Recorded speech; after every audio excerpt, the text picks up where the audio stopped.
உள்ள பரிசுத்த ஆவியானவர் இருந்தா பாவம் உனக்கு வெறுப்பா இருக்கும். சோத்ரா. சினிமா உனக்கு வெறுப்பா இருக்கும். சாராயம் குடிக்கிறது வெறுப்பா இருக்கும். ஏன்னா உள்ள இருக்கிறவர் சகல சத்தியத்திலே நம்மை நடத்த வல்லவர்.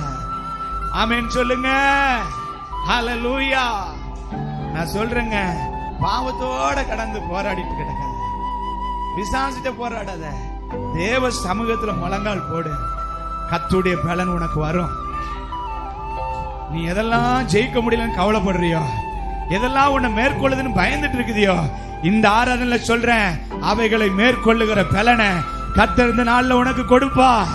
நல்ல கைகளை தட்டி ஹல்லேலூயா. நீங்க விசுவாசிங்கம்மா. சகோதரா சகோதரியே, தகப்பன்மாரே, விசுவாசிங்க. எனக்குள்ள இருக்கிறவர் எல்லாவற்றையும் ஜெயிச்சிருக்கிறார்.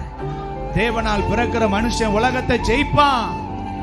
உலகம் அவனை ஜெயிக்காது, மாமிசம் அவனை ஜெயிக்காது, பாவம் அவனை ஜெயிக்காது. அவன் உலகத்தை ஜெயிப்பான். அவன் உலகத்தை ஜெயிப்பான். அவன் சாத்தானை ஜெயிப்பான். ஹல்லேலூயா. வார்த்தை கேட்கிற அன்பு தம்பி தங்கச்சி, உங்களுக்கு சொல்றேன், உலகத்துல பிசாசு இன்னைக்கு அநேக பிள்ளைகளோடு போராடிக்கிட்டே இருக்கிறான். ஏதோ ஒரு காரியத்தை காட்டி காட்டி அதுல அவங்களுக்கு ஜெயம் கிடைக்க முடியாம டெய்லி மனசுல பாரம். ஐயோ, நான் ஆண்டவர் பிள்ளையா இருந்தாலும் எனக்கு இதை ஜெயிக்க முடியலையே.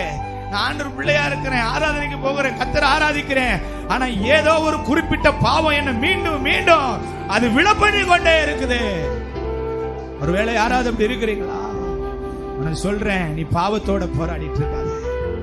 வேதம் சொல்லுது, யோசேப்பு உதறி தள்ளி போட்டுட்டு ஓடிட்டான். நீ ஓடு, அதோட கடந்து போராடாத. தேவ சமூகத்துல முழங்கால் போடும்போது பரிசுத்த ஆவியானவர் உன்னை நிரப்புவார். ஆண்டவரே, எனக்கு அந்த பலனை தாருன்னு சொல்லும் போது நிச்சயமாக அந்த பலன் உண்மையில் இறங்கும். அது எப்பேற்பட்ட பிசாசா இருந்தாலும் சரி, அது எப்பேற்பட்ட அடிமைத்தனமா இருந்தாலும் சரி, அது எப்படியான பாவமா இருந்தாலும் இயேசு உன்னை விடுதலையாக்க வல்லவரா.